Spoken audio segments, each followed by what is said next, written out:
रमेश जी, आपका जस्टिस दवे बहुत बहुत शुक्रिया। आपने अपने अनुभव और अपनी रिपोर्ट दंगों के समय की जो साझा की वो बहुत महत्वपूर्ण जानकारी है।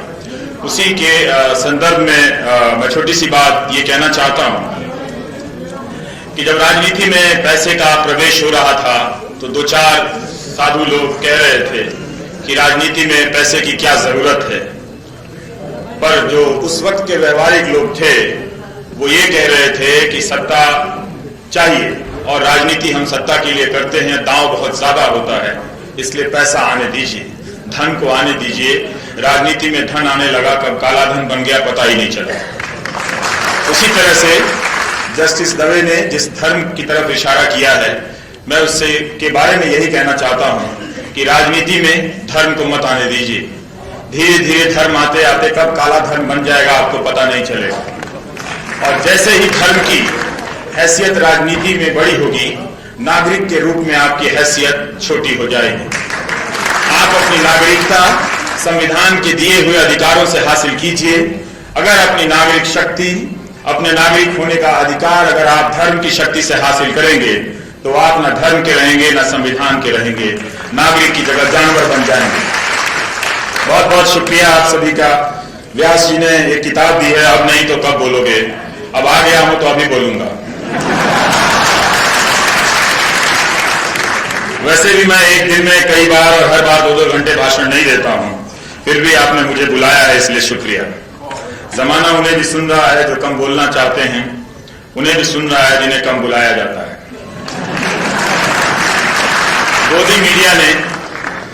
गोदी मीडिया ने आम दर्शकों के लिए पिछले 3 साल से एक सिलेबस लॉन्च किया है।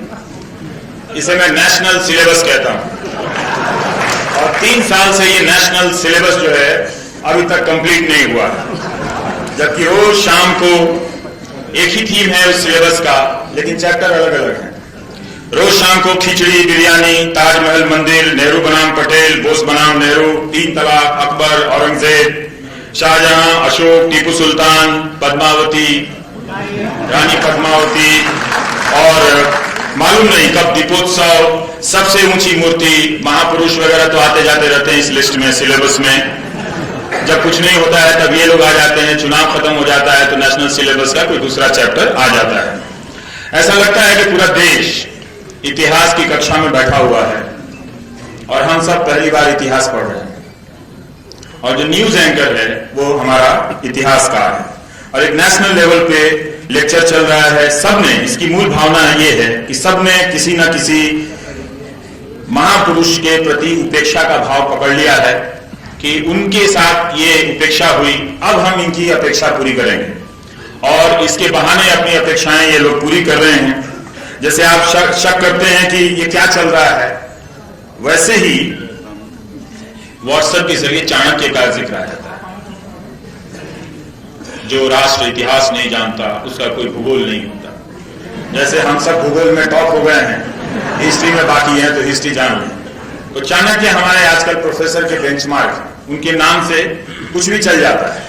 हिस्ट्री में तो आजकल बहुत ही चल रहा है, युद्ध के मामले में चल रहा है, राष्ट्रीय राजकीय राजनीति के मामले में चाणक्य जी हमारे नेशनल सिलेबस के अंतिम प्रोफेसर हैं। अगर आपको कोई बात कहनी है, उसका कोई वजूद नहीं है, तो चाणक्य के नाम से चला दीजिए, कोई समस्या नहीं है। लोग यकीन कर लेंगे कि चाणक्य ने ऐसी कोई बात कही है। उसमें 2-3 बातें जरूर जोड़ दें, राष्ट्र जरूर जोड़ें, हाँ, और शौर्य बल भी जोड़ दें, इस तरह की चीजें जिसका संबंध वीरता वगैरह से हो, और उसको फिर शेयर करना शुरू करें।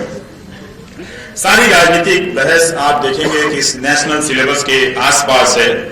हो क्या रहा है कि इसके जरिए आप समझ रहे हैं कि आपको इतिहास से जोड़ा जा रहा है। दरअसल बहुत चालाकी से आपको इतिहास से काटा जा रहा है, आपको इतिहास विहीन बनाया जा रहा है।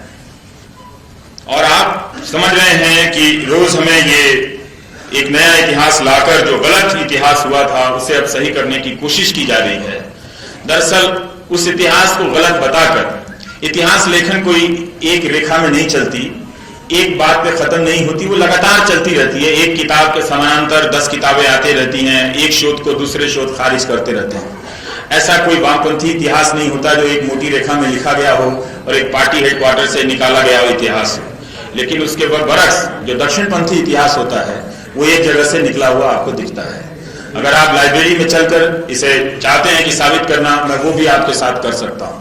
तो इतिहास लेखन जो है उसमें बहुत बदलाव है। वो राजा रानी महापुरुषों के इतिहास से निकलकर आपकी जिंदगी, आपके योगदानों के इतिहास में गया, ढूंढा और देखा कि आपकी जिंदगी में आप अपने समय को किस तरह से देख रहे हैं। उससे भी इतिहास की रचना को पूर्ण करने की कोशिश की गई, जहां तक और जिस हद तक लिखित या अन्य तरह के दस्तावेज मिले। पर अब फिर से उस इतिहास लेखन को हमें राजा रानी के इतिहास की तरफ ले जाया जा रहा है और एक बदले की भावना भरी जा रही है कि हम उसका बदला लेंगे। आज जो आज हमारे बीच नहीं है और जो आज है उनका उस इतिहास से कोई लेना देना नहीं, कोई कसूर नहीं है, लेकिन उसका बदला लिया जा रहा है। और एक नया इस तरह से नेशनल सिलेबस के तहत ये आपके भीतर नौजवानों में नफरत की आग भरी जा रही है और आप नौजवान चलते फिरते मानव बम की तरह हो गए हैं। सांप्रदायिकता एक इंसान को मानव बम में बदल देती है। इस बात को नोट कर लीजिए। और ये किसी और को नहीं बदलती, आपके पड़ोसी के बच्चे को नहीं बदलती है, आपके घर के अपने बच्चे को मानव बम में बदल देती है। वो इतने नफरत से भरा हुआ नौजवान घूम रहा होता है कि मामूली झगड़े को दो लोग जो मुमकिन है कि दो धर्म के हों और उनके बीच जायज सवाल को लेकर झगड़ा हो रहा हो, वो उसे सिर्फ सांप्रदायिक निगाह से देखता है, मानव बम की तरफ फटता है और उस हत्या में शामिल हो जाता है। जो सत्ता की मदद से भले न पकड़े जाते हों, लेकिन वो जुड़ जाता है कि किसी ने वो कोई तो भीड़ है जो पहलू खान को मारती है, जो इखलाक को मारती है, जो केरल में किसी और को मारती है, आप इसमें बदल जाते हैं। तो ये मानव बम है हमारे समाज के भीतर। ये किसी भी प्रकार के समाज में, किसी भी प्रकार के राष्ट्र में इनकी तादाद बढ़ती जाएगी। आपका सत्ता का कुछ नहीं होने वाला, आपका एक नागरिक के रूप में उसकी आपकी जो हैसियत है वो कमजोर होती जाएगी। आप लगातार ऐसी घटनाओं से, जब मैं बोल रहा हूं तो याद कीजिए, टीवी पे जब आप देखते हैं कि भीड़ ने किसी को पकड़ के मारा, जो मरने वाला है वो किसी भी धर्म का हो, लेकिन भीड़ जब उसे ओवर पावर कर लेती है, उस पर अपना दबदबा कायम कर लेती है, आप उन समाचारों को सुनते हुए अपने घरों में डरते हैं, फेसबुक पर लिखने से संकोच करते हैं और किसी खास वक्त में घर से बाहर निकलने में हिचकिचाते हैं। तो आप डरते हैं, आपकी हैसियत, आपकी नागरिक शक्ति का क्षरण होता है, ह्रास होता है। तो एक तरह से आप देखें कि ये जो नफरत हमारे दिमाग में भरी जा रही है वो दरअसल सिर्फ राज करने के लिए नहीं भरी जा रही है, वो इसलिए भरी जा रही है कि लोग के रूप में आपकी ताकत, आपकी सत्ता हमेशा के लिए समाप्त हो जाए। आप अपने बच्चे को इस नेशनल टीवी से सिलेबस पे, जो नेशनल सिलेबस चल रहा है, मैं सचमुच कहता हूं बचा लीजिए, खुद को भी बचा लीजिए इस नेशनल सिलेबस से। इसकी थीम बहुत घातक है और ये खत्म नहीं हो रही है, अंतहीन है। इसका पैटर्न भी एक ही तरह है, कहीं भी चुनाव होते हैं, कहीं भी चला आता है। अभी रानी पद्मावती को लेकर विवाद हो रहा है। प्रसून जोशी ने कहा कि फिल्म बनाने वाले ने हमें ही नहीं दिखाया और दुनिया को दिखा रहे हैं और विवाद पैदा कर रहे हैं। ये खतरनाक है। हम सबको एक आत्मविश्वास भरा नागरिक होना चाहिए। हमारे इतिहास में इंसाफ नाइंसाफ जैसे वर्तमान में है, उसी तरह से इतिहास में हुआ है और उसे बरतना आना चाहिए। हमें इतिहास का सामना करने आना चाहिए। हम दोनों इन बहसों के जरिए अति के छोर पर पहुंच रहे हैं और धीरे धीरे अपना सांप्रदायिकरण कर रहे हैं। एक संप्रदाय के प्रति अपने अविश्वास की खाई को चौड़ी करते चले जा रहे हैं। जर्मनी, जहां हिटलर, जो दुनिया का सबसे बड़ा, जो लिखित तारीख है, दुनिया का सबसे बड़ा शैतान माना जाता है, वो पैदा हुआ। वहां के स्कूलों में सिखाया जाता है कि इस दाग को हम कैसे बरतें, इस इतिहास को हम कैसे बरतें। ना तो हम इतिहास के पन्नों को जलाकर बरत सकते हैं, ना हम इससे भागकर मुंह छिपाकर बरत सकते हैं। तो क्लास में सिखाया जाता है। मैंने एक जर्मनी स्टूडेंट से पूछा था, पत्रकार थी, कि आप लोगों को क्या गिल्ट होता है, हमारे नेता बात बात में सुबह शाम उठकर किसी को भी हिटलर कह देते हैं, क्या जर्मनी में भी लोग इस्तेमाल करते हैं इस बात को? तो उन्होंने कहा कि हम बहुत सावधानी से इसका इस्तेमाल करते हैं। जब इसका इस्तेमाल करते हैं तो मतलब यह है कि आपने तर्क करने की सारी जो क्षमता है वो खो दी है, तब जाकर आप इसी को हिटलर कहते हैं या हिटलर शाही कहते हैं। तो बहुत आसानी से आप इस्तेमाल करते हैं। या जब शिंडलर्स लिस्ट आ रही थी, हिटलर के कारनामों पर बनी वो फिल्म, तो स्कूल में उस पत्रकार, महिला पत्रकार की टीचर ने बताया सबको कि ये हमारे मुल्क के इतिहास का सबसे काला पन्ना है, ये हुआ, इसमें हमारा कोई कसूर नहीं। न तुम्हारे पिताजी का कसूर है, न मेरे पिताजी का कसूर है। ये हमारी जिंदगी का एक काला पन्ना है। हमें शर्मिंदा होना चाहिए, हम सब शर्मिंदा भी हैं, लेकिन हम उस फिल्म को देखते हुए अपराध बोध से नहीं गुजरेंगे, बल्कि आत्मविश्वास से भरेंगे कि हम उस दौर में नहीं हैं, हम एक नए दौर में हैं जो उससे बहुत आगे निकल आए हैं। तो हमने अपने नागरिकों को इतिहास किस तरह से बरता जाए वो नहीं सिखाया है। एक तरह से जानवर, वहशीपन, जंगली बनाने की एक परंपरा इन टीवी चैनलों के जरिए हो रही है। आप अगर नहीं सावधान होना चाहते, कोई बात नहीं, बात याद रखिएगा, किसी वक्त में ये बात बहुत याद आएगी और आप बहुत परेशान होंगे। अपने लिए नहीं, अपने बच्चों के लिए, क्योंकि कोई भी, आप में से कोई भी नहीं चाहेगा कि आपका बच्चा तलवार लेकर किसी पड़ोसी को मार है। भले ही उसकी पार्टी उसे बचा लेगी, लेकिन आप रात को नहीं सो पाएंगे कि आपका बच्चा खूनी होगा। तो इसलिए ये जो हिंदू मुस्लिम थीम चल रहा है, इसमें बड़ी संख्या में हिंदुओं के भीतर और इसके भय में मुसलमानों के भीतर मानव बम बनाया जा रहा है। इससे हमारा समाज खराब हो जाएगा। जहां जहां ज्यादा लोग हैं वहां ज्यादा इस तरह की सांप्रदायिकता मानव बम में लोगों को बदल सकती है। बंगाल का चुनाव आया, आपने देखा इस नेशनल सिलेबस का करामात। रातों रात, दिनों दिन सुभाष चंद्र बोस, नेताजी की फाइलें खुलने लगी और लगा कि अब उनके साथ इंसाफ होने जा रहा है, जो नाइंसाफी हुई है। तो क्या, तो कभी नेहरू के बनाम उनको बरक्स खड़ा किया गया, कभी किसी के बरक्स खड़ा किया गया। उन्हें पूछने वाले बहुत आए, जब चुनाव हार गए तो सब नेताजी को भूल गए। बंगाल की राजनीति अब भी पहुंच रही है, मुकुल रॉय किसी पार्टी से किसी पार्टी में आ रहे हैं, लेकिन अब कोई नेताजी का नाम नहीं ले रहा, कोई नेताजी को नहीं बुला रहा है। तो इसलिए इतिहास का इस्तेमाल नहीं होना चाहिए। जरूर लाइब्रेरी में जाइए और पढ़िए कि नेहरू और बोस के बीच के क्या संबंध थे, उन संबंधों में क्या उतार चढ़ाव था, वो जरूर पढ़िए। लेकिन टीवी के दफ्तर में आकर इसे बहस करेंगे, गड्ढे में गिरेंगे। जिस एंकर को दिन में 2 अखबार पढ़ने का वक्त नहीं होता, वो रोज रात को इतिहासकार बनकर आपको बुद्धि भ्रष्ट कर रहा है। ये बता रहा हूं। और याद रखिएगा, बात किसी दौर की नहीं है, बात आपकी पीढ़ियों की है। आप यहां तक तो निकल आए, लेकिन आपके सामने जो गड्ढे बन रहे हैं उसमें कौन कौन गिरेगा हम नहीं जानते। उसमें सिर्फ मैं नहीं गिरूंगा और सिर्फ आप नहीं गिरेंगे, उन बच्चों को भी गिरते देखेंगे जिन्हें आप गोद में उठाकर अच्छे भविष्य की उनकी कामना करते हैं। तो ऐसे राजनीति में बहुत हीरो लोग आते हैं नए नए कपड़े पहनकर, उन्हें लगता है कि अपना वर्तमान जो है वो लिख रहे हैं इतिहास की तरह, मगर इतिहास उन जैसों का बहुत पहले ही उनका वर्तमान लिख चुका होता है। अगर आप इतिहास को परखना जानेंगे तो आज के वर्तमान पर आपको कोई हैरानी नहीं होगी। इसी तरह से गुजरात चुनाव में सरदार पटेल के जिक्र की कोई जरूरत नहीं थी।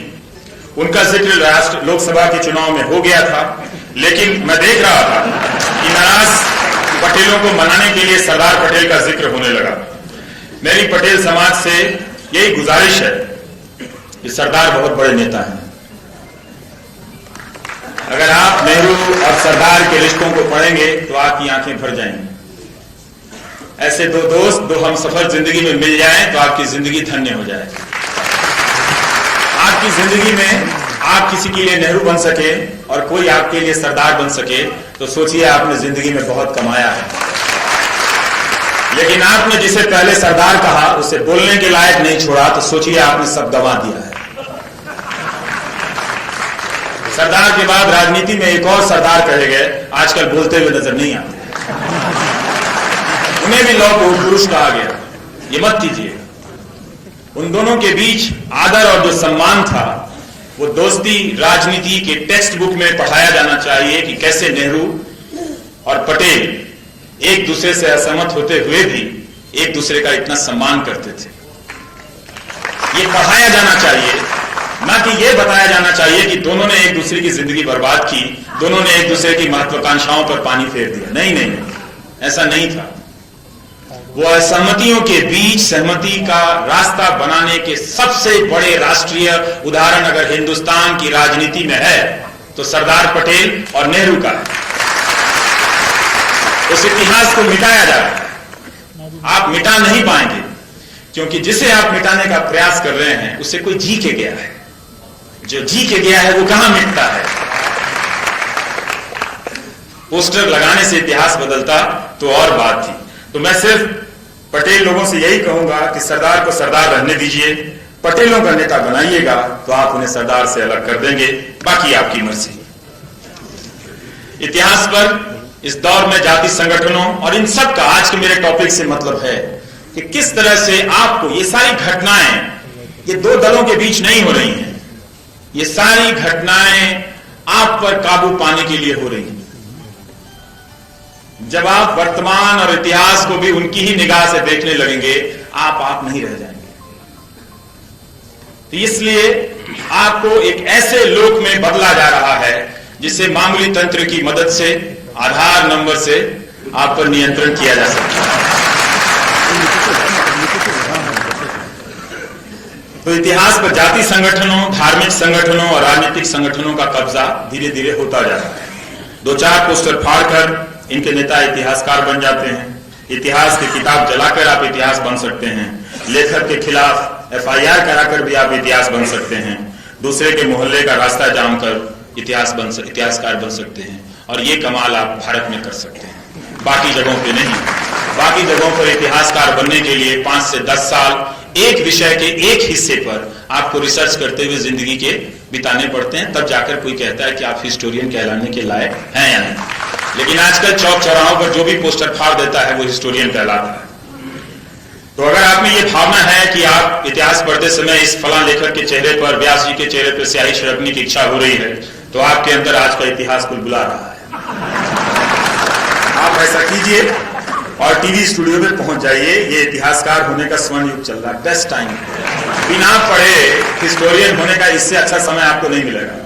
इसलिए अगर ये है कि आपको हिस्टोरियन बनना है, किताब छोड़िए, बाहर जाइए, कोई भी पोस्टर है फाड़ दीजिए, आप इतिहासकार बन जाएंगे। कहिए कि इससे हमारी भावना आहत हुई। मैं ऐसा कुछ भी नहीं बोल रहा जिससे किसी एडवोकेट या अटॉर्नी जनरल को छुट्टी लेकर मेरे खिलाफ मुकदमा दर्ज करना, गैग ऑर्डर लेकर आने की जरूरत पड़े उसे। इसलिए मैं तय किया है कि मैं उन लोगों के बारे में बात ही नहीं करूंगा जो 16,000 गुना मुनाफा कमा लेते हैं।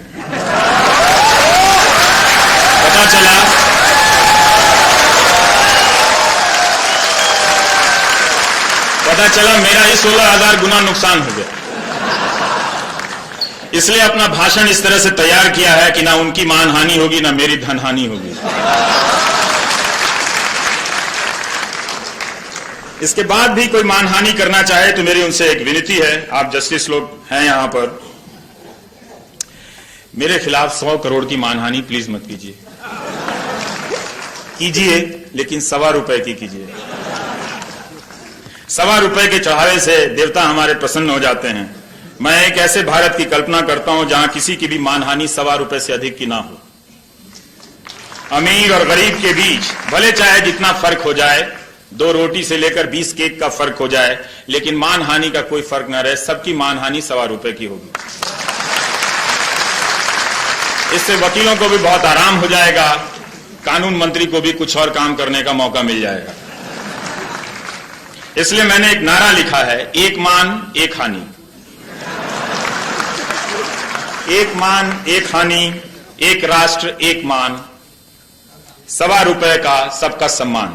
कितना बढ़िया गाना। टेम्पो पे लाउडस्पीकर लेकर निकल जाइए। एक मान एक हानि, एक राष्ट्र एक मान, ₹1.25 का सबका सम्मान।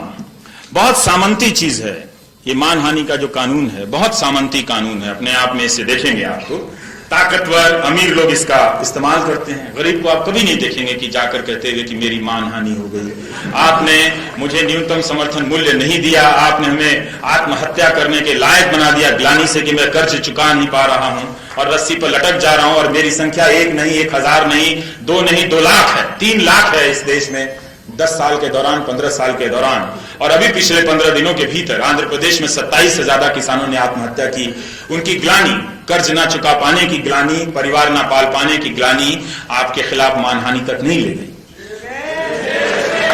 लेकिन कोई अमीर, कोई वकील, कोई ताकतवर आपको डराने के लिए मानहानि का इस्तेमाल करता है। इस तरह से ये जो कानून है वो लोकतंत्र में लोक की हैसियत को कमजोर करता है। पहले आपको इतिहास से डरा रहे हैं, अब आपको मानहानि से डरा रहे हैं। इस डर का एक फायदा होगा कि जिन कोनों में जहां कुछ राज हो सकते हैं, जहां कोई बातें छिपी हुई हो सकती हैं, वो अब कभी बाहर नहीं आ पाएंगी। इस डर की वजह से कि 100 करोड़ और 1.25 करोड़ की मानहानि का मुकदमा कौन झेलेगा। इसीलिए अगर आप रखना भी चाहते हैं तो कानून में 1.25 रुपए की मानहानि का प्रावधान रखिए। मांग के नाम पर किसी का धन छीनना यह संपत्ति के अधिकार की भावना के खिलाफ है। राइट टू प्रॉपर्टी हमारा कॉन्स्टिट्यूशनल राइट है। इस राइट को किसी के प्राइड में नुकसान हो जाए इस आधार पर नहीं ले सकते। नहीं तो बैंकों से कहिए कि मानहानि लोन की व्यवस्था करें, फिर मैं ऐसा काम कर दूं कि 500 करोड़ की मानहानि हो जाए और एनपीए हो जाए, फिर मैं गोल हो जाऊं। फिर आप प्रेस कॉन्फ्रेंस कीजिए कि मैं बड़ा स्कीम ला रहा हूं, जो 10 लोग मानहानि का लोन लेकर एनपीए कर गए हैं, हम बैंकों को बचाने के लिए एक स्कीम ला रहे हैं, ताकि दो लोग लिखे कि हाँ सरकार ने रिफॉर्म शुरू कर दिया है। ठीक है, तो इसलिए ये जो मानहानि कानून है ये डराने का कानून है कि आप उससे डरें। पहले ही इस कानून के जरिए उद्योगपतियों ने अपने लिए काफी छूट ले ली है। मीडिया में कोई उनके खिलाफ नहीं बोलता। आप उन्हें ईमेल करेंगे कि आपके खिलाफ ये सब चार्ज हैं, वो जवाब नहीं देते हैं और उल्टा नोटिस भेज देते हैं।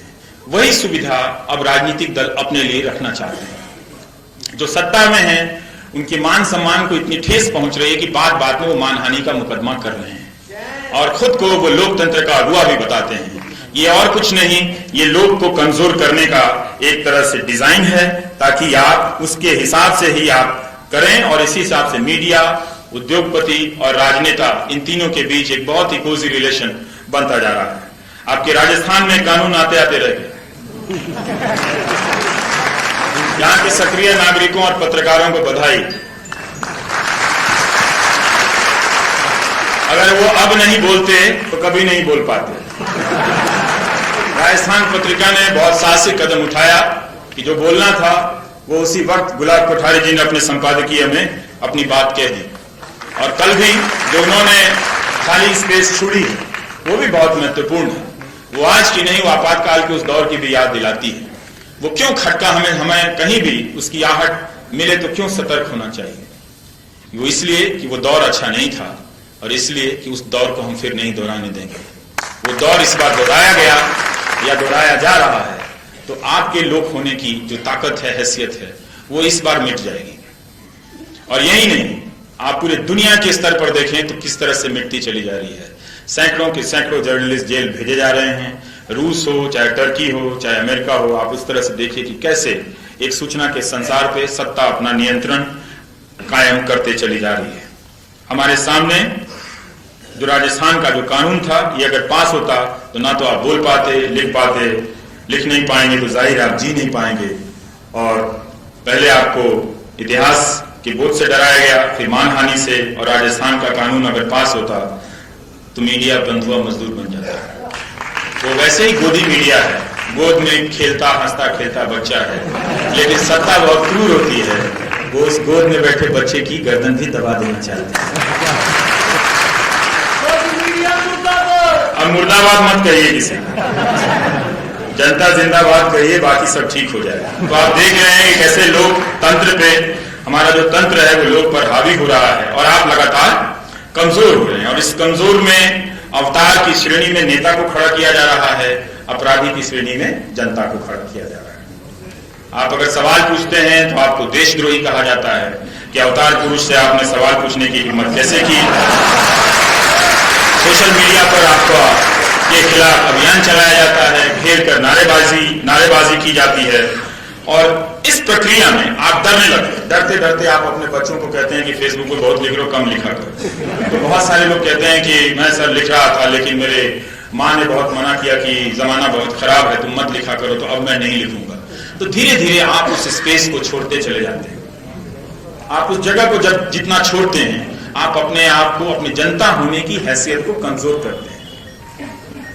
जब आप जनता ही नहीं रहेंगे तो आप इंसान इस तंत्र की व्यवस्था में नहीं रह पाएंगे। आपके मनुष्य होने का सबसे बड़ा प्रमाण यही है कि आप अपने आप को जनता बनाए रखिए।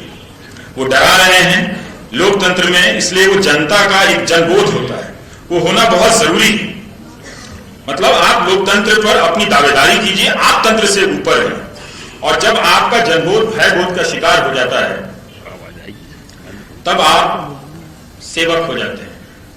लोकतंत्र में लोक पहले आता है, लोक मास्टर है तंत्र का। ये तंत्रलोक बनाना चाहते हैं, जंतर मंतर झूठ फंतर जो बोले आप वही मानिए, वो बनाना चाहते हैं आपको। पहले रोज वो डरा रहे हैं इस तरह के बहसों से, लगातार गुस्से वाली बहसों से आपको डरा रहा है। आप टीवी देख के लग रहा है सर क्या हो गया है, मतलब कौन कोई हमला कर रहा है आपस में, समाज के बीच में अविश्वास। तो एक तरह से राष्ट्रवाद का सहारा लेकर, इतिहास का सहारा लेकर आपका अपराधीकरण किया जा रहा है। आप उस तरह से बताया जा रहा है कि आप अपराधी हैं और कानून का इस्तेमाल किया जा रहा है। शुरू में लोगों को लगा कि हम सब एक तमाशा देख रहे हैं और एक जायज बहस देख रहे हैं, पर अब कई लोगों को ये बात समझ में आने लगी है और ये डिजाइन किस तरह से, और ये अविश्वास जो है इसका एक पैटर्न है पूरी दुनिया में। आप देखेंगे कि संस्थाएं जब कमजोर होती चली गई और राजनेताओं के प्रति आपका विश्वास कमजोर हुआ, तो राजनेताओं ने एक तरकीब निकाली। जब उनके प्रति क्रेडिबिलिटी, अभी रमेश जी कह रहे थे, जब कमजोर हुई तो तरकीब ये थी कि क्यों ना जनता और जनता के बीच अविश्वास के कई नए मॉडल खड़े कर दिए जाए। हम लोग राजनीतिक जरूर, अगर एक दल का तो अव्वल तो सबको समर्थक नहीं होना चाहिए, कई तरह के दल, कई तरह के विचारधाराएं समाज में होनी चाहिए, इतना भरोसा होना चाहिए कि इससे हम डील कर सकते हैं। लेकिन एक रिश्ता तो बना रहना चाहिए सबके बीच में। तो वो अविश्वास क्या कर रहा है, उस रिश्ते को खत्म कर रहा है। चूंकि आप कमजोर हो गए हैं तो उस कमजोरी से बचने के लिए आप सत्ता की तरफ सहारा लेते हैं। दरअसल वहां भी जाकर आपको चैन नहीं है, वो मैं आपको आगे चलकर बताऊंगा, क्योंकि लौकिक कुछ तो है नहीं। किस तरह से आप देखिए कि जब आपको राष्ट्रवाद, देशद्रोही होने का आरोप लगता है और आप जब जाते हैं अदालत में, तो कई ऐसे मामले हुए कि हमारे वकील भाइयों को भी उस पैटर्न पर आजकल उकसा दिया जा रहा है। और वो भी जैसे पटियाला कोर्ट में जब ये मामला हुआ, वो मामला नहीं होना चाहिए था।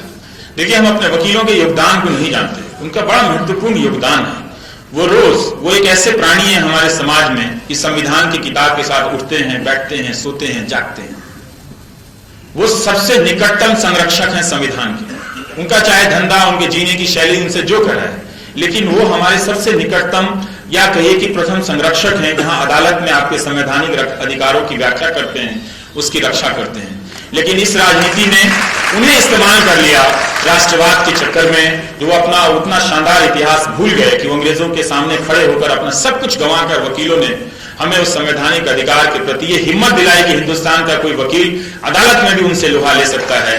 लेकिन क्या दुखद बात है कि हिंदुस्तान का कोई वकील, कोई नागरिक आ रहा है किसी भी मुकदमे में तो उसे मिलकर मारता है। ये नहीं होना चाहिए। मुझे उम्मीद है कि हमारे वकील भाई ये समझेंगे कि उनके अपने विरासत को वो समझेंगे और कभी भी इस तरह की राजनीति में अपना इस्तेमाल नहीं होने देंगे। किसी को भी बोलने से रोकना एक किस्म का आतंकवाद है। डराते हैं ना, भय पैदा करना सबसे बड़ा अपराध है।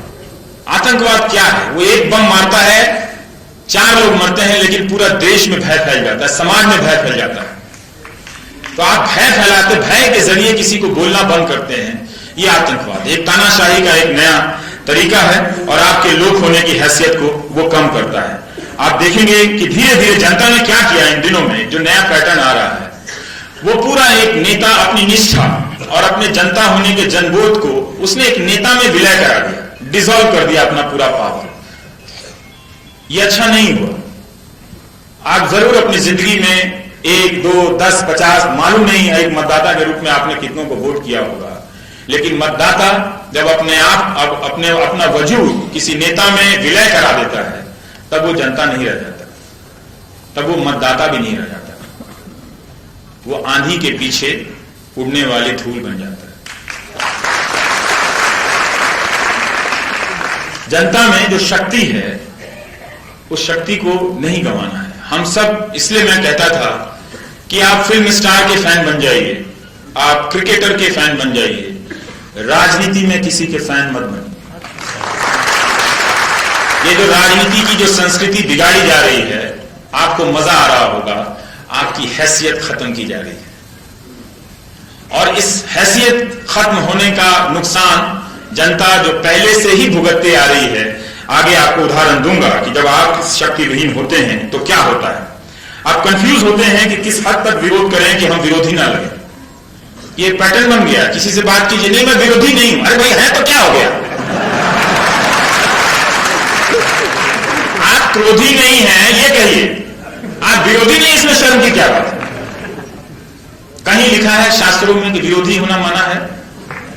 अगर आप कहते हैं आप विरोधी नहीं हैं, आप खुद लोकतंत्र के खिलाफ खड़े हैं। आप अगर कोई बात कहना चाहते हैं तो कहिए मेरा इस बात से विरोध है और मैं इस बात का विरोधी हूं। रोज लिखिए फेसबुक पे 10 पोस्ट कि हां मैं विरोधी हूं। विरोधी होना क्या गलत हो गया? विरोधी होना अपराधी होना नहीं है, लेकिन बताया जा रहा है कि जो विरोधी है वो अपराधी है। ये तंत्र के जरिए लोग को कमजोर किया जाए और आप अपने आप को कमजोर किए दे रहे हैं। डेमोक्रेसी में अपने अधिकारों के प्रति आप सजग नहीं रहेंगे तो बॉर्नविटा या च्यवनप्राश खा के आप ताकतवर नहीं हो सकते। तंत्र के सामने जो बाहुबली है और जो सबसे निर्बल है, जो देखने में है, जो कमजोर है, दोनों बराबर रूप से कमजोर हो सकते हैं।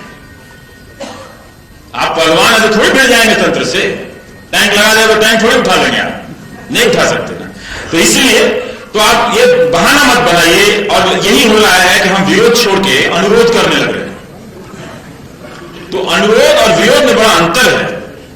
अनुरोध करने की प्रक्रिया कई बार ऐसे लगती है कि जैसे देवता नाराज हैं, कभी ना कभी मान जाएंगे, इस पूजा से नहीं माने अगली बार मान जाएंगे, उनका हम ध्यान खींच रहे हैं। जब सूरत के व्यापारी भाई प्रदर्शन कर रहे थे 5-6 महीने तक, उन्होंने बहुत आर्थिक नुकसान उठाया, तो मैं उनके विरोध को बहुत नजदीक से देख रहा था कि ये बहुत दिलचस्प बात है कि जब भी वो विरोध कर रहे थे, उनकी संख्या जहां भी वो जमा हो रहे थे और जिस वक्त से भी जमा हो रहे थे, साधारण नहीं थी। काफी बड़ी संख्या में वो लोग जमा होते थे, लेकिन वो विरोध करने की जगह अनुरोध कर रहे थे। जब आप अनुरोध करते हैं तब आप लोकतंत्र के लोक नहीं रह जाते। अपने जनता होने का अधिकार आप छोड़ देते। और वो साईं भजन पे राइम बनाकर गाने लगे। पूरा जो साईं भजन है उस पे वो उनका पूरा आंदोलन है, कहीं नारा नहीं लगा हाय हाय ये हो बर्बाद, जिंदाबाद, मुर्दाबाद। ये सब तो हमारे लोकतंत्र के सामान्य नारे हैं, चलते फिरते किसी भी नेता के खिलाफ लगा दिए जाते हैं।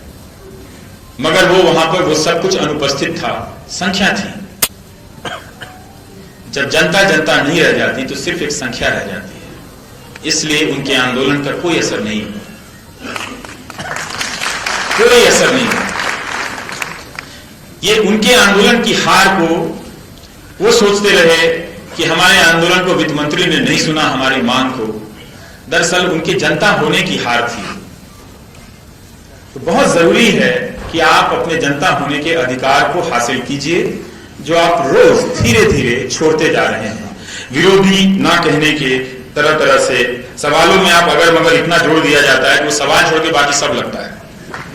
नहीं, उसने कांग्रेस ने भी किया था, पर ये भी जो बीजेपी कर रही है, तो ऐसा तो आपातकाल में हुआ था, लेकिन ये तो आपातकाल नहीं है। कुछ समझ में नहीं आ रहा कि है या नहीं है, क्या है भाई? तुम कहने वाला कहां हो, किधर हो, तो बताओ।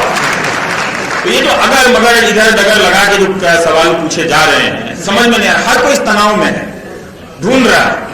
मान लीजिए आप कोई सवाल करते हैं, वो कहते हैं एंटी बीजेपी। कल को भारत के सभी राज्यों में बीजेपी की सरकार बन जाती है, तो क्या हर सवाल एंटी बीजेपी हो जाएगा? तब क्या करेंगे आप? सवाल तो सवाल रहेंगे ना। सरकारें तो बनती रहेंगी किसी ना किसी की, जो राजनीति में है, जिनके अपने दल हैं, उन्हीं के बनते रहेंगे। किसी के बहुत लंबे समय तक चलते रहेंगे, किसी के बहुत छोटे समय तक चलते रहेंगे। लेकिन ये भावना आप में नहीं, पत्रकारों में नहीं। पहले पत्रकारों को टारगेट करके कहा गया, उसके बाद धीरे धीरे आप कहने लगे कि हाँ हाँ वो एंटी है, वो है। फिर वो आप उसके रिफ्लेक्शन में अपने आप को देखने लगे। अच्छा, जब मैं उसको एंटी कह रहा तो मैं कैसे एंटी हो सकता हूं? कहते कहते आपका विलय की जो प्रक्रिया है वो लगातार चल रही है। मतदाता मतदान के बाद मतदाता नहीं रह जाता, जनता रहता, उसको जनता बनना पड़ता है। आप जैसे ही आप अपनी निष्ठा, अपना सब कुछ किसी नेता, किसी विचारधारा में आप विलय करने लगते हैं, आप जनता नहीं रहते, आप लोक नहीं रहते।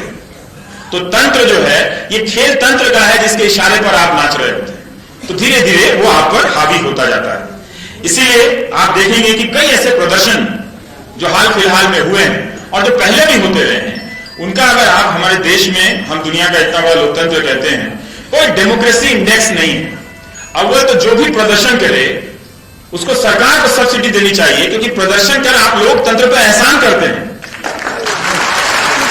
गाड़ी मिलनी चाहिए बाकायदा सरकार से। अब तो सरकारें जगह नहीं देती हैं आपको, जंतर मंतर से लेकर सुना है आपके शहर में भी जगह नहीं। तो सरकारों को बाकायदा गाड़ी देनी चाहिए, पुलिस सुरक्षा देनी चाहिए, पानी का व्यवस्था होना चाहिए और खाना भी देना चाहिए कि आप प्रदर्शन करके अपने नित्य अभ्यास से लोकतंत्र को सजीव किए हुए। लेकिन हमें पहले मीडिया ने उन प्रदर्शनों को हीन दृष्टि से देखा और फिर हम भी उन प्रदर्शनों को हीन दृष्टि से देखने लगे और हुआ ये कि जनता ने जनता पर अविश्वास करना शुरू कर दिया। ये अविश्वास की खाई सिर्फ हिंदू मुसलमान से नहीं बनती, ये कई रूपों में बनती है आपके भीतर। इसलिए आप शक करने लगते हैं और शक इतना गहरा हो जाता है कि आपको लगता है कि भारत में सारे नकली लोग रह रहे हैं, अवैध लोग रह रहे हैं। ये वैध तभी होंगे जब आधार आएगा, और जब आधार नहीं आएगा तो आप अवैध हो जाएंगे। आपका सारा वजूद हिंदुस्तान में पैदा होने से नहीं तय होगा, एक नंबर से तय होगा। हर चीज जो आप अपने मां बाप को नहीं बताना चाहते वो आप सरकार को बता के जाइए, जयपुर आए है ना, कहां फिल्म का टिकट कटाए। तो ये आपको देखना पड़ेगा कि ये जो डेमोक्रेसी इंडेक्स हमें बनाना चाहिए कि क्यों इतने प्रदर्शनों के बाद किसी की भी सरकार, कांग्रेस, बीजेपी, जेडीयू, समाजवादी, किसी की भी सरकार आप देखिए, लोग जब प्रदर्शन करने आते हैं अपनी मांग रखते हैं तो उन मांगों में से मांग तो मान ली जाती है, अमल कितनी मांगों पर होता है हम कभी भी उसका एक डेमोक्रेसी इंडेक्स बनाकर उसका आकलन नहीं करते। सरकार का आकलन हम शुरू से पहले भी आगे अब भी भावनाओं के आधार पर करते हैं। वरना बंगाल के चुनाव में नेताजी सुभाष चंद्र बोस की कोई जरूरत नहीं थी, गुजरात के चुनाव में सरदार पटेल की कोई जरूरत नहीं। सरदार पटेल जब जिंदा थे तो वो अपनी भूमिका निभा गए। वो इसलिए नहीं निभा गए कि कोई चुनाव में उनका इस्तेमाल करे और उनके नाम पर अपनी नैया पार करेगा। तो हम यही करते हैं, हम जनता होके जनता का ही ख्याल नहीं रखते। आप सरकार का मूल्यांकन किस आधार पर कहते हैं? खुद को आप जागरूक नागरिक कहते हैं, किस आधार पर कहते हैं? किसी भी सरकार का मूल्यांकन सबसे पहले इस बात से होना चाहिए कि उस सरकार के दौरान मीडिया कितना आजाद था। अगर मीडिया स्वतंत्र नहीं था तो आपको उस सरकार का मूल्यांकन करने का कोई नैतिक अधिकार नहीं है। आपको सूचना कहां से पहुंची? वो प्रोपेगेंडा पहुंचा आपके पास। और सिर्फ मीडिया की आजादी या स्वतंत्रता आप सिर्फ सरकार के सापेक्ष में मत देखिए, आपने अपने सापेक्ष में भी देखिए कि मीडिया जनता की बातों को कितनी जगह देता है। पिछले 10-15 दिनों का जो मीडिया है वो नेशनल सिलेबस में उलझा हुआ है। रानी पद्मावती को लेकर, उसके पहले राम रहीम को लेकर उलझा हुआ था, उसके पहले राम श्याम को लेकर उलझा हुआ था, 10-12 दिन दीपोत्सव में निकाल दिया पूरी दिवाली के समय। तो ये सारी आपकी तकलीफों को रिप्लेस किया जा रहा है।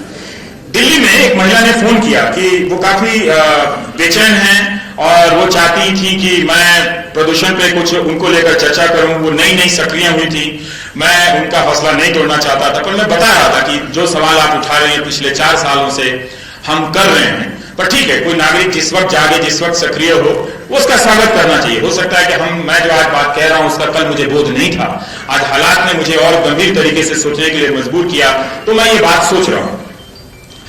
तो उन्हें लगता था कि मैं निराश हूं, मैं निराश नहीं था। उन्होंने कहा वो कह रहे थे कि अच्छा हम लोग इतना प्रोटेस्ट कर रहे हैं, मैं सिर्फ ये चाहती हूं कि प्रधानमंत्री का ध्यान चला जाए।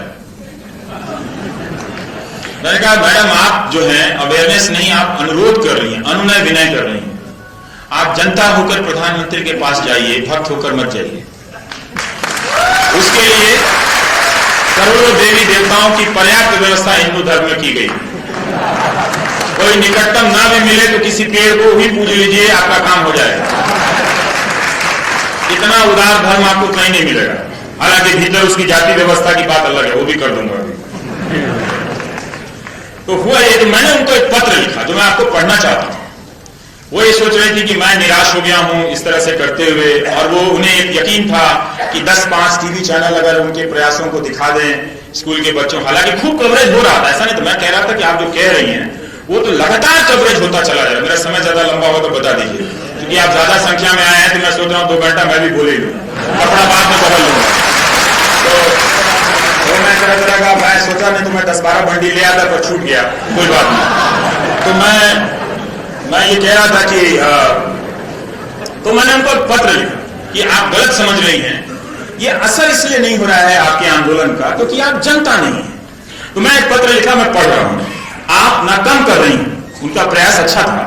आप ना कम कर रही हैं ना गलत कर रही हैं, अपनी हैसियत से ज्यादा कर रही हैं। आप भी नहीं, अलग अलग मसलों को लेकर बहुत से लोग ऐसा प्रयास कर रहे हैं। उनके भी सवाल वाजिब हैं और मरने जीने से जुड़े हुए हैं, मगर इन सबका कहीं भी कोई असर नहीं हो रहा। नागरिक आंदोलनों की नाकामियों की लिस्ट लगातार लंबी होती चली जा रही है। उसमें 2-4 नाम और जुड़ भी जाए तो सिस्टम या मंत्रियों को या सरकार को कोई फर्क नहीं पड़ता है। 2-4 मामलों में वे खुश होने के लिए बोल भी देते हैं कि हम ऐसा करेंगे, मगर असल में एक हद के बाद कुछ नहीं होता है। दिल्ली 4 साल से इस मसले पर बहस कर रही है कि बच्चों से लेकर बूढ़ों तक के फेफड़े खराब हो रहे हैं। ये इश्यू है, इसे बनाने की जरूरत नहीं है। ये इसलिए हो रहा है मैडम कि जनता होने की असल शक्ति आपसे ले ली गई है।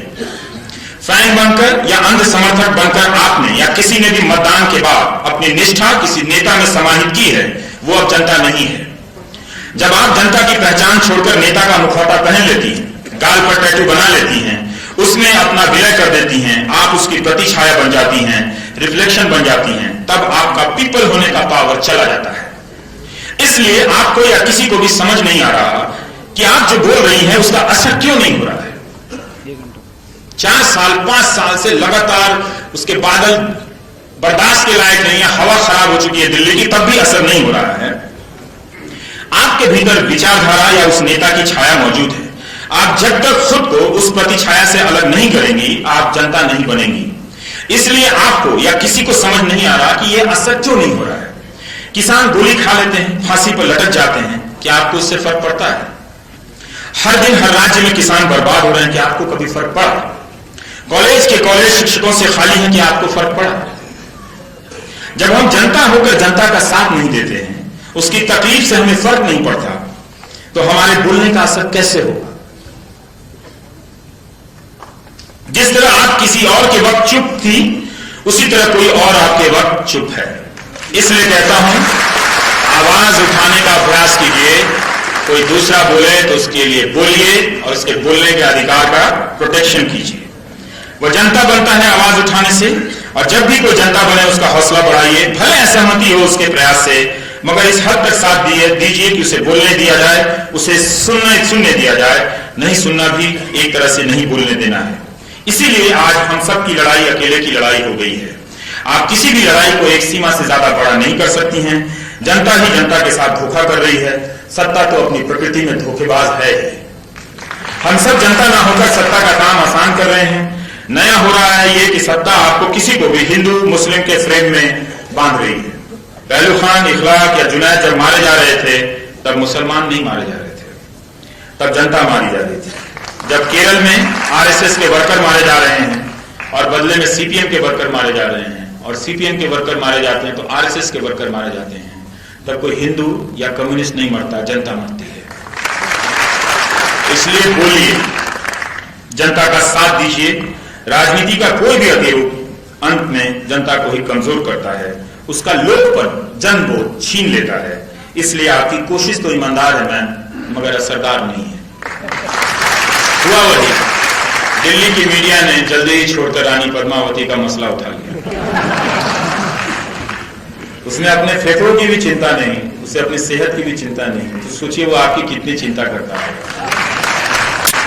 आप तब भी टीवी देखते हैं, मैं कमाल। हिंदू मुस्लिम फ्रेमवर्क किसी भी मुद्दे का बेंचमार्क है, राष्ट्रवाद एक फ्रेमवर्क है, फिर किसी को देशद्रोही करना फ्रेमवर्क है। अब आप इतनी आसानी से इस फ्रेमवर्क से नहीं निकल पाएंगे।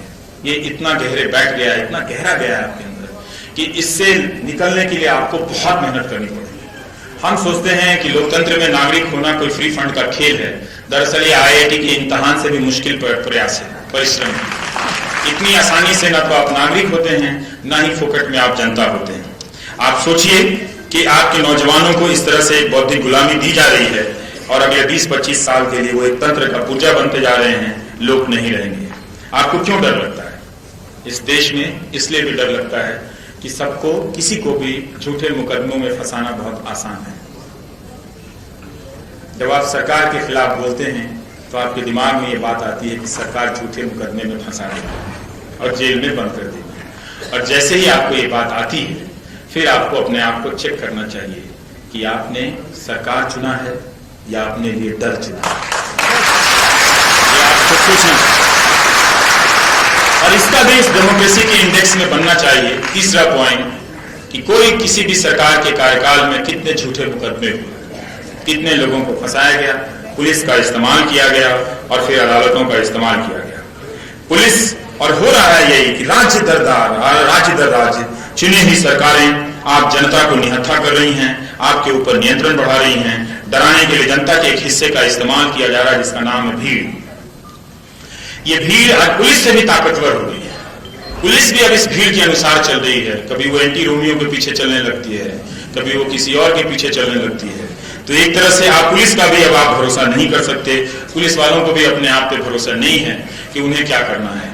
तो हमारे जो राजस्थान के कानून आ रहे थे, हम समझ रहे थे कि मीडिया के खिलाफ है, दरअसल वो उन अधिकारियों के भी खिलाफ है जिन्हें एक तरह से बहुत सारे अधिकारों के साथ स्वतंत्र होने की एक तरह से शक्ति दी गई है। अब वो भी डरेंगे, वो भी ब्लैकमेल होंगे उस सिस्टम में। मैं ये सोच रहा था कि इस कानून को बनाने वाला अधिकारी अपने खिलाफ किस हद तक जा सकता था। अपना ही गला घोट रहा था और कह रहा था कि हम खुद को बचा रहे हैं। वो खुद को नहीं बचा रहे थे। ये सारा खेल जो है 10-15 लोग मिलकर करते हैं। ये 10-15 लोग अपने आप को बचा रहे थे और जो कमजोर लोग हैं जो इस खेल को नहीं करते, उनके ऊपर हमेशा ये तलवार लटका रहे थे कि तुम्हारे खिलाफ तो FIR करने की अनुमति दे दी जाएगी। तो ये एक खेल था। तो पहले भीड़ को आपके सामने खड़ी कर देते हैं, फिर पुलिस को, फिर वकील को, और अंत में वो दरवाजा जो किसी जेल में खुलता है। वहां पर आपको बंद करके यूपी के 18 साल के नौजवान को, जाकिर अली त्यागी को, फेसबुक पे उन्होंने पोस्ट किया तो 42 दिनों तक जेल में डाल दिया गया। सोचिए। और उनका भयंकर अपराधियों के साथ डाला गया। और इस कदर जेल का इस्तेमाल हो रहा है कि मैं फिर यहाँ पर न्यायाधीश बैठे हैं। हमारे संविधान निर्माताओं से चूक हो गई। गांधी जी ने आजादी की लड़ाई में उनका एक सबसे बड़ा योगदान था कि निरीह से निरीह जनता के बीच से उन्होंने अंग्रेजों की जेल का भय समाप्त कर दिया था। अंग्रेजों ने जेल का भय कायम करने के लिए सेलुलर जेल बना दिया। गांधी ने जेल का भय इस कदर समाप्त कर दिया कि लोग सेलुलर भी चले गए। जो लोग माफी मांगकर आ गए उनकी बात नहीं करता, लेकिन लोग गए, वो भी गए। और उनकी क्रांतिकारिता को भी मैं सराहता हूं। मैं ये नहीं कहता कि नहीं, उनको क्रांतिकारी होने से या स्वतंत्रता सेनानी के अधिकार से खारिज किया सकता, बिल्कुल नहीं किया जा सकता। लेकिन वो इस तरह से बनाया गया। लोग टूट सकते हैं जेलों के सामने, भय खा सकते हैं। बहुत सारे लोग जेलों के भय से, झूठे मुकदमों में फंसा देने के भय से नहीं बोल रहे। जो नहीं बोल रहा है डर से, वो कोई गद्दार नहीं है। वो समझ नहीं रहा कि उसके साथ हो क्या रहा है। इसीलिए एंटीसिपेटरी बेल की व्यवस्था थी। कायदे से एंटीसिपेटरी जेल की भी व्यवस्था होनी चाहिए। हम ही अदालत को लिखते हैं कि मुझे आशंका है, गर्मी की छुट्टियां आ रही हैं, 2 महीने मैं जेल में रहना चाहता हूं। बाद में सरकार किसी फर्जी मुकदमे में फंसा दे तो आप उसमें से माइनस कर लीजिएगा।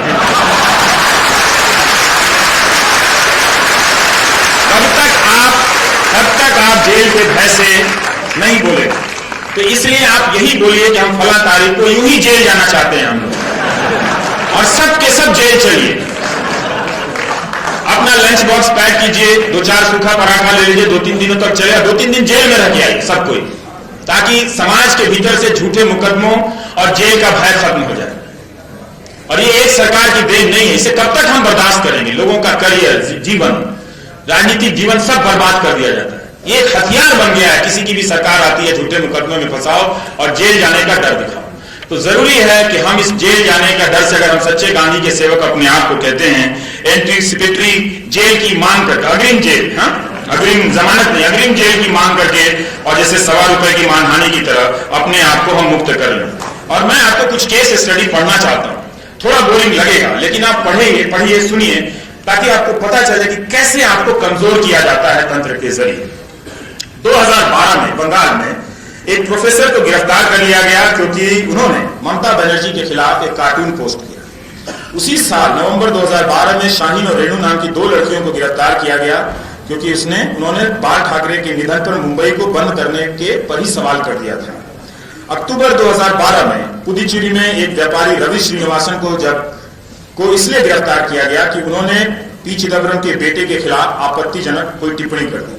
मई 2012 में प्रधानमंत्री मनमोहन सिंह के खिलाफ एयर इंडिया के 2 कर्मचारियों ने टिप्पणी की तो उन्हें गिरफ्तार कर लिया गया। मैं गूगल सर्च कर रहा था कि 2014 के बाद कितने लोग गिरफ्तार हुए। 31 अक्टूबर 2017 को फिल्म स्टार विजय के फैन तमिलनाडु में गिरफ्तार कर लिया गया क्योंकि उन्हें प्रधानमंत्री के खिलाफ टिप्पणी की थी, जिसे हम आपत्तिजनक कहते हैं। जैसे लोकतंत्र में लोकजनक तो कुछ होता नहीं, सब आपत्तिजनक होता है। और इसकी शिकायत बीजेपी के आईटी सचिव ने की थी, जिला आईटी सचिव ने। नवंबर 2017 में चेन्नई में कार्टूनिस्ट को गिरफ्तार किया गया क्योंकि उसने वहां के मुख्यमंत्री के खिलाफ कार्टून बनाया था। अब देखिए ये पैन इंडिया मामला होता जा रहा है। हम सोच रहे थे कि सिर्फ प्रधानमंत्री मोदी या मुख्यमंत्री योगी के खिलाफ टिप्पणी करने से ही गिरफ्तारी हो जाती है, लेकिन ये पैटर्न बनता जा रहा है। एक जगह जब जनता कमजोर होती है तो देश के हर कोने में जनता कमजोर होती है। इसीलिए मैं कह रहा हूं कि अपने लोक होने के लोकपन को बचा लीजिए, वरना नेता जो है लड़कपन में आपको बर्बाद कर देंगे। 3 मई 2017 को उत्तरी कन्नड़ा में मुरुदेश्वर पुलिस ने 2 युवाओं को गिरफ्तार किया। इन्होंने प्रधानमंत्री मोदी के खिलाफ वही आपत्तिजनक टिप्पणी की थी और व्हाट्सएप ग्रुप के एडमिन थे। एक इसमें ऑटो रिक्शा चलाने वाला था, उसने फोटो शेयर कर दिया था। फिर बनारस के जिला प्रशासन ने आदेश दिया कि जो झूठी बातें अफवाहें पोस्ट करेगा उसको अरेस्ट कर लिया जाएगा। प्रधानमंत्री, भारत के प्रथम प्रधानमंत्री नेहरू के बारे में कितनी झूठी बातें चल रही हैं, आज तक कोई अरेस्ट हुआ? सुना आपने कि प्रधानमंत्री, भारत के पहले प्रधानमंत्री नेहरू के बारे में इतनी अफवाहें चल रही हैं। बीजेपी आईटी सेल के जो मालवीय जी हैं, वो बनारस वाले मालवीय नहीं जिन्होंने बीजेपी बनाया, ये जो आईटी सेल जो वो अमित मालवीय, तो उन्होंने एक ट्वीट कर दिया कि नेहरू जी कुछ महिलाओं से गले मिल रहे हैं। तो महिलाओं से गले मिलना कौन सी बुरी बात है? ये कब बुरा हो गया महिलाओं से गले मिलना? पता चला कि उनमें कोई उनकी बहन है, कोई उनकी भतीजी है जिनसे वो गले मिल रहे हैं। तो जब आप अपने आप को इतना कमजोर कर देंगे तो ये भाई बहन को भी प्रेमी बनाकर भीड़ जुटाकर मार देंगे। इसलिए मैं जो भी बोल रहा हूं अपने लिए नहीं बोल रहा, आपके लिए बोल रहा हूं, क्योंकि आपका भविष्य बहुत खराब है। क्योंकि जब आप जनता नहीं बनेंगे तो आप में से कोई भी चुन लिया जाएगा, जो बच जाएगा वो सिर्फ चांस की बात है कि वो बच गया। तो इसलिए आप कभी नहीं देखेंगे कि झूठी अफवाह फैलाने के आरोप में, नेहरू जी के बारे में अफवाह फैलाने के बारे में, नेहरू या जो भी हो उनके बारे में अफवाह फैलाने के बारे में कोई अरेस्ट हुआ। अब इसी साल मार्च में आखिरी हफ्ते में 7 लोगों को यूपी में अरेस्ट किया गया और जब मुख्यमंत्री के रूप में योगी आदित्यनाथ ने शपथ ली, चंद घंटे में 4 लोग अरेस्ट हो चुके थे। मार्च 2015 में आजम खान के खिलाफ किसी लड़के ने, 11वीं क्लास के लड़के ने टिप्पणी की तो उसको अरेस्ट कर लिया गया। मई 2014 में देवू साहब हैं, उन्होंने मोदी जी के खिलाफ फेसबुक पर टिप्पणी की तो अरेस्ट हो गए। आरोप लगा सामाजिक सद्भावना बिगाड़ रहे हैं। ये रोज टीवी वाले बिगाड़ रहे हैं, कोई अरेस्ट हुआ है? कोई तो अरेस्ट नहीं हुआ। तो ये खेल समझिए। 14 अक्टूबर 2017 को कानपुर में 22 व्यापारियों के खिलाफ मुकदमा हुआ और एक की गिरफ्तारी हुई। 22। इन्होंने क्या किया था? अपने प्रधानमंत्री की तस्वीर कोरिया के किम जोंग के साथ लगा दी थी। और दिन भर टीवी में किम जोंग चलेगा तो वो इमेज बन जाएगा ना यहाँ के लोगों का, तो तुलना किससे करेंगे? तो वही गोदी मीडिया किम जोंग चला रहा था तो उनको लगा वो नाराज था, लोग नाराज थे। तो नाराजगी में अपने नेता को वो 2 बातें कहते हैं, तो आपने किम जोंग को प्रतीक के रूप में दे दिया तो नाराज हुआ, तो लोग तुलना कर दिया, तो उसमें उनको सजा हो गई। ये अच्छी बात नहीं। राजनीतिक जीवन में एक नेता की कितनी आलोचना होती, विरोधी तो उनके सामने बैठ के आलोचना करते, पीछे नहीं। क्या क्या बातें नहीं कहते एक दूसरे के बारे में। वो एक दूसरे को तो अरेस्ट नहीं करते। करना चाहिए था कांग्रेस के नेताओं को कि पार्लियामेंट में आप ये सब हमारे खिलाफ करते हो, लेकिन नहीं, आप जनता के बीच से किया जाता है गिरफ्तार, ताकि आप इस प्रक्रिया में, दोनों के खेल में लगातार कमजोर होते जाए। आपको कमजोर किया जाता है ताकि आप उनका डर, चूंकि आप नेताओं की विश्वसनीयता, जिस तरह से मीडिया की विश्वसनीयता जनता में खत्म हुई है, उसी तरह से नेताओं की विश्वसनीयता खत्म हुई, लेकिन उन्हें सत्ता में तो रहना है, राज करना है, वो उसके प्रतिस्पर्धा है, दावेदार है, तो इसलिए वो लगातार जनता की हैसियत को कम करते चलेगा। वरना उनके विरोधी तो क्या क्या आरोप लगाते हैं, रोज प्रेस कॉन्फ्रेंस करके कोई चुटकुला बनाता है, कोई मुहावरा बनाता है, इधर से भी मुहावरा उधर से भी मुहावरा, ये सब होता रहता है।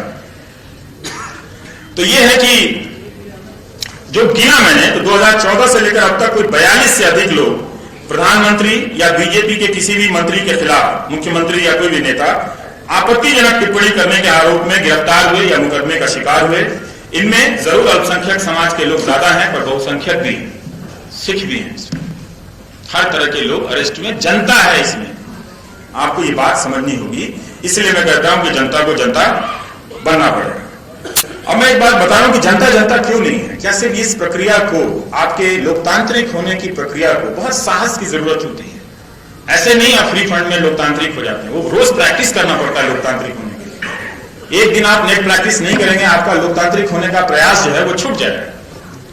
तो जो निजीकरण की रफ्तार हुई, तेजी से कॉर्पोरेट कल्चर आया, आप देखेंगे कि किसी भी डेमोक्रेटिक पार्टिसिपेशन में, लोकतांत्रिक भागीदारी में इनकी उपस्थिति ना के बराबर है।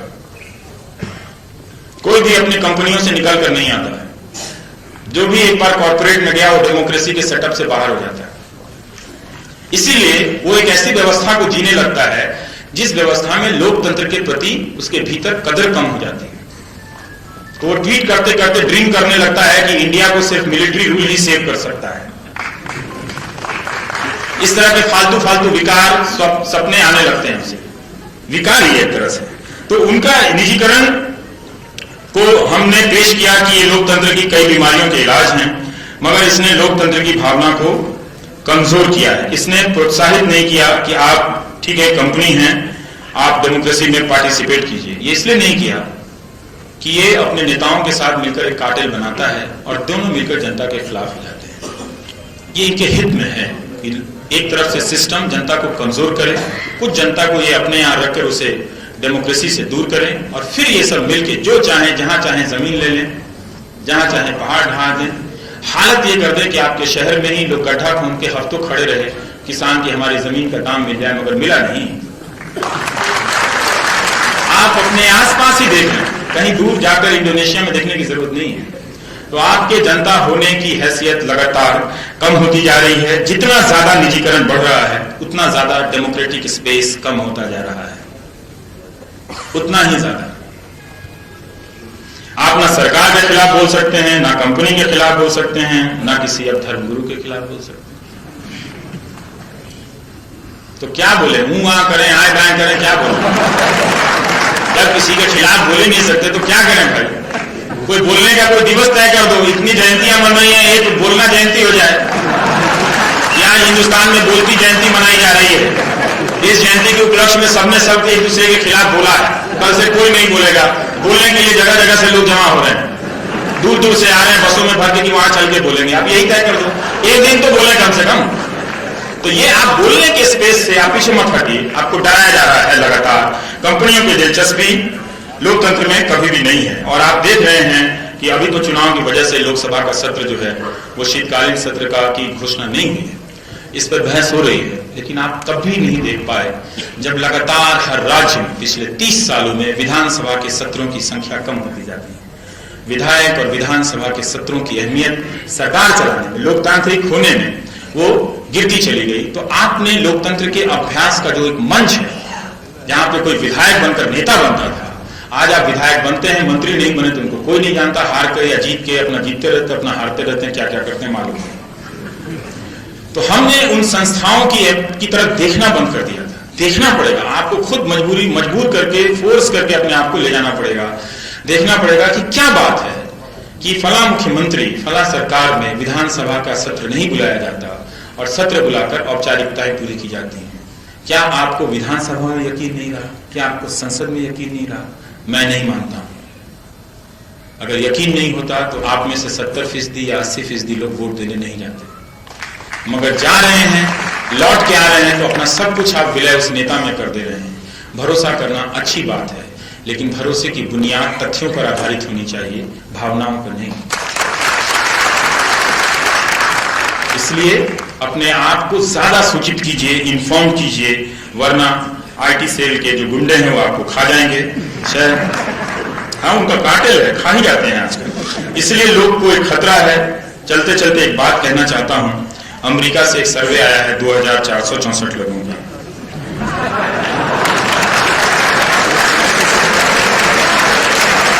$2464 लोगों का। मैं तो खुश हूं कि ये 2500 नहीं है। जब इतना ही कर लिया, 10-20 और जोड़ के 2500 कर लेते। पर उनको कोई लगा होगा, शायद ज्योतिष ने कहा होगा कि 2464 रख लो तो इसमें काल गणना सही रहेगी। वहां तक ठीक है इनकी बात कि 80% इन 2464 में, जिसमें 10 में से 9 भारतीय बताया गया, प्रधानमंत्री को लोकप्रिय मानते हैं। वहां तक ठीक है, तो किसी भी सर्वे में वो आते ही नहीं लोकप्रिय है। पर जो बाकी सवालों के जवाब दे रहे हैं वो बहुत चिंता की बात है। वैसे तो मैं उस 10वें को लेकर भी चिंतित था कि भाई जब 9 उस तरफ चले गए तो तुम अकेला क्यों इस तरफ खड़े हो। फिर मुझे लगा कि ये जो एक आदमी है ये असली लोकतांत्रिक है। ये एक तरफ अकेला खड़ा होकर हिंदुस्तान के लोकतंत्र पर एहसान कर रहा है, वरना वो अकेला तो डर के मारे देखे कि 9 आदमी उधर चले गए हैं, भाई क्रॉस करो उधर, 10 में 10 बन जाओ, हाँ? पर वो अकेला बना रहता है। ये कमाल का आदमी है, जो भी है उसका सलाम मैं यहां से भेजता हूं कि उसने लोकतंत्र की मान रखी, एक नेता को 90% लोकप्रिय भी होने दिया, लेकिन एक जगह खड़ा होकर एक विरोधी भी है उस नेता का, यह भी होने दिया। ये बहुत अच्छी बात थी। लेकिन आगे की जो बात है उन जो 2464 लोगों की, वो अपने ही सर्वे की इस अच्छी बात को खारिज करते हैं। जो लोग इस सर्वे को ट्वीट कर रहे थे या इसका जश्न मना रहे थे, मुझे लगा थोड़ा पढ़ भी लेते हैं। इनमें से 50 से 55% लोग ऐसे हैं जो मानते हैं कि सैनिक शासन होना चाहिए। 10 में से 9 मानते हैं कि लोकतंत्र की प्रक्रिया से चुनकर आए एक व्यक्ति वे अपना विश्वास व्यक्त करते हैं, और वो व्यक्ति अपने पूरे राजनीतिक जीवन में लोकतांत्रिक आकांक्षाओं का ही प्रतीक है, तभी वो मुख्यमंत्री से प्रधानमंत्री बनते हैं, इसमें तो कोई शक नहीं है। पर उन 9 लोगों में से 5 लोग फिर सैनिक शासन में क्यों यकीन रखते हैं? क्या उन्हें पूरा विश्वास नहीं जिसे वो लोकप्रिय बता रहे हैं? वो क्यों रखते हैं? आप सोचिए, अगर इनसे ये सवाल पूछा जाता, एक ही सवाल पूछा गया होगा, क्या आप मिलिट्री रूल को बेहतर मानते हैं, तो क्या दिया होगा कि हाँ। लेकिन दूसरा सवाल अगर मैं पूछता, क्या आप चाहते हैं कि मिलिट्री रूल में कोई रात में 2 बजे आए और आपको आपके बाप को उठाकर थाने में 10 साल के लिए बंद कर दे, ना वकील, ना दलील, ना मुकदमा, ना तारीख, मिलिट्री रूल का समर्थन करेंगे? करता वो? नहीं करता। ये सवाल पता है क्यों पूछा जा रहा है? इसका कारण बताता हूं, थोड़ा इंतजार कीजिए। सैनिक शासन को पसंद करने वाले लोगों से सर्वे वाले ने नेता का नाम नहीं पूछा कि कोई जो मिलिट्री रूल करेगा वो कौन होगा, वरना ये ऐसे लोग हैं जो कह देते कि जनरल वीके सिंह को बनाऊंगा मैं अपना नेता। जो राज्य मंत्री है सैनिक है, मिलिट्री रूल में तो मिलिट्री वाला सेनाध्यक्ष ही बनेगा ना, और कौन बनेगा? मतलब मिलिट्री रूल में ऐसा थोड़ी होता कि कैप्टन बन गया, मतलब तो कैप्टन भी पहले सेनाध्यक्ष का तख्ता पलटेगा तब जाकर वो मिलिट्री रूल कायम करेगा। लेकिन जब तक सेनाध्यक्ष है और मिलिट्री रूल है तो सेनाध्यक्ष ही बनेगा ना फिर। तो कितनी गड़बड़ियां हैं लोकतंत्र को लेकर, नेता को लेकर। सोचने में हम इतने कंफ्यूज क्यों हैं? इसलिए हैं कि लोकतंत्र को लेकर जो अभ्यास मैच होते थे हमारी संस्थाओं के, दैनिक अभ्यास मंच, पत्रकार से, लेख से, ये आज नहीं। ये अगर आप ऐसा सोच रहे हैं कि इस सरकार के दौर हुआ तो गलती कर रहे हैं, फिर समय को ठीक से नहीं समझ रहे हैं। ये 25-30 सालों से लगातार होता चला आ रहा है, जिसमें संस्थाओं को लगातार कुचला जा रहा है। आज शायद आपको इसलिए लग रहा है कि कुछ लोग या ऐसे लोगों का प्रतिशत थोड़ा ज्यादा दिख रहा है जो इसके प्रति सचेत है। इस सर्वे में 55% ने कहा उन्हें स्ट्रांग नेता चाहिए। क्या करना है स्ट्रांग नेता का? क्या संविधान में बनाए गए कानून, दिए गए अधिकार किसी नेता या मुख्यमंत्री को इतने अपर्याप्त हैं कि वहां पहलवान चाहिए? क्या कैबिनेट सेक्रेटरी से कुश्ती करने की जरूरत पड़ती है? कैबिनेट की मीटिंग में मारना होना पड़ता है? किस लिए चाहिए स्ट्रांग नेता? स्ट्रांग विल को रिप्रेजेंट करने वाला नेता चाहिए, नहीं होना चाहिए। पर ठीक है, क्योंकि एक सवाल है और इस सवाल को लेकर कोई भी अभी आप आलोचना कर रहे हैं, आपसे भी पूछा जाए तो आप भी कहेंगे कि हाँ स्ट्रांग नेता चाहिए, देश को चलाने वाला मजबूत नेता चाहिए। लेकिन ये लोग कंफ्यूज हैं कि सैन्य तंत्र वाला नेता चाहिए कि लोकतंत्र वाला नेता चाहिए। ये चल रहा है, एक मिथक जो है वो खड़ा किया जा रहा है कि मजबूत नेता का एक मिथक है और उसके पैरेलल सैनिक शासन का चल रहा है। क्योंकि अभी तक लोकतांत्रिक जो संस्थाएं हैं वो अपने बेहतर रूप में जनता की आकांक्षाओं को पूरी करने में असफल नहीं है। और आप देखेंगे कि इनके जरिए जो सत्ता और संसाधन पर नियंत्रण रहा है, भारत ही नहीं दुनिया के किसी भी देश में और दुनिया भर में 1 या 2% लोगों के पास ही बाकी 90-95% आबादी की संपत्ति के बराबर की संपत्ति वहां जमा हुई है। ये वो खुद ही बता रहे हैं, ये किसी कम्युनिस्ट देश से नहीं आ रहा है, सीपीएम के दफ्तर का सर्वे नहीं है, ये खुद ही वो लोग अपना सर्वे करते हैं। अर्थशास्त्री जो पूंजीवादी व्यवस्था में यकीन करते हैं कि 1 ही 2 ऑक्सफाम की रिपोर्ट है कि 1 ही 2% लोगों के पास है। तो अब डर है नेताओं को कि ये जो 90% जनता है जिसके पास खाने के लिए नहीं है, अभी तो इसके कुछ प्रतिशत फांसी पर लटक रहे हैं, लेकिन जब ये अपनी आत्महत्याओं से थक जाएंगे तो एक दिन बगावत कर देंगे।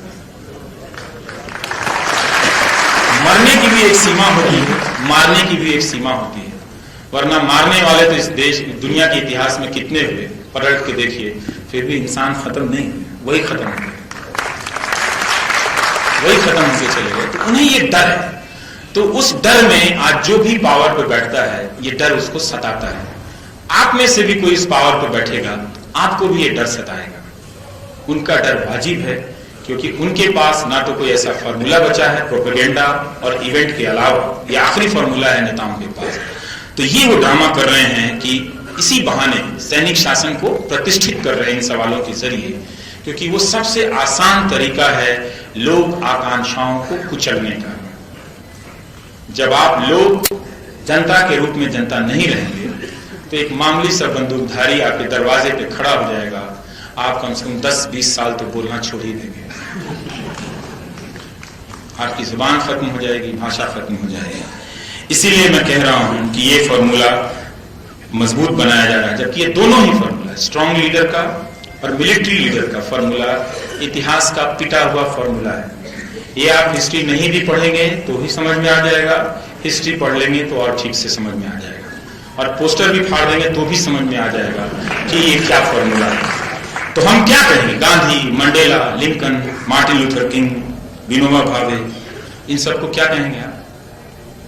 मजबूत नेता नहीं कहेंगे। वो दुबला पतला सिर्फ धोती पहनने वाला जो ब्रिटिश हुकूमत के खिलाफ लड़ता चला गया, वो क्या था? कमजोर नेता था या मजबूत नेता था? मजबूत नेता था ना। जरूरी नहीं कि मजबूत नेता हमेशा अच्छे कपड़ों में दिखता हो, पूरे कपड़े में दिखता हो। कोई नंगा फकीर भी मजबूत नेता हो सकता है। इसमें आपको कोई कंफ्यूजन नहीं होना चाहिए। एक नंगा फकीर भी मजबूत नेता हो सकता है जो अपने इरादे पे सिर्फ लाठी लेकर चल दिया, 30 साल तक सेलुलर जेल के खौफ को आपके भीतर से खत्म कर दिया और आपके सामने और ब्रिटिश हुकूमत के सामने सबको खड़ा कर दिया। ये उसका ही हौसला था कि उस धारा से कोई भगत सिंह भी निकला, कोई चंद्रशेखर आजाद भी निकला, कोई बोस भी निकला। इसलिए स्ट्रॉन्ग लीडर हमेशा रंगीन बंडियों में नहीं आता है। एक हफ्ता आप गॉड को लेकर झगड़ते हैं, अगले हफ्ते गोडसे का मंदिर बना देते हैं। 1940 से 45 के युद्ध के दौरान, और ये इतिहास का उदाहरण है, ब्रिटेन के प्रधानमंत्री चर्चिल बहुत लोकप्रिय थे उस वक्त, जब विश्व युद्ध का दौरान था, और बड़े उनके कोट वोट चलते थे, आज भी छप जाते हैं इधर उधर की, चर्चिल ने ये कहा था, वो कहा था। चर्चिल की बातों पे लोग आंख बंद कर यकीन करते थे। तो लगा कि चर्चिल उस वक्त दुनिया के सबसे बड़े नेता हैं, और वो जो कहते हैं वो दूर तक जाती है, लोग उसे सुनते हैं, मानते हैं। विश्व युद्ध के बाद जब चुनाव हुआ तो चर्चिल हार गया। तो मजबूत नेता हारता भी है, ऐसा नहीं। एटली ने उस चर्चिल को हरा दिया था। इसलिए आपको देखना पड़ेगा कि अगर आप इस लोकतंत्र में अपने लोक होने के बोध को कमजोर करेंगे, आप भारत की आजादी की लड़ाई के साथ धोखा करेंगे। अनगिनत लोगों ने अपने लोक होने के अधिकार को हासिल किया, लड़ा। हम स्वतंत्रता सेनानियों को पेंशन देते हैं। क्या हमें पता है कि वो स्वतंत्रता सेनानी जब इस देश को आजाद करने के लिए वर्षों जेल में रहे, जिनका हम नाम भी नहीं जानते, उनके पीछे उनके बच्चे, पीढ़ियों तक के बच्चे बर्बाद हो गए। उनके परिवारों की आर्थिक स्थिति उसी पेंशन पर रही और वो लगातार कमजोर होते चले गए। तो उन्होंने इतना बड़ा, कई पीढ़ियों का, अपने परिवार की कई पीढ़ियों की जिंदगी दांव पर लगाकर, भविष्य दांव पर लगाकर देश के लिए लोक होने का बोध हासिल किया। आप उस देश के लिए, उनके लिए, कम से कम स्वतंत्रता सेनानियों की इज्जत के लिए रखने के लिए अपने लोकतंत्र को, अपनी जनता होने के अधिकार को कमजोर मत कीजिएगा। इसलिए ये मजबूत नेता जो है वो टाइम पास का फॉर्मूला है। नेता वही होता है जो सबको साथ लेकर चले, ना कि सारे लोग उसके पीछे पीछे चले। इसलिए आप गांधी के आसपास बहुत सारे नेताओं को देखते हैं, राजेंद्र प्रसाद को भी देखते हैं, डॉक्टर अंबेडकर को भी देखते हैं, नेहरू को भी देखते हैं और सरदार पटेल को भी देखते हैं, और वैसे बहुत सारे लोगों को आप देखते हैं।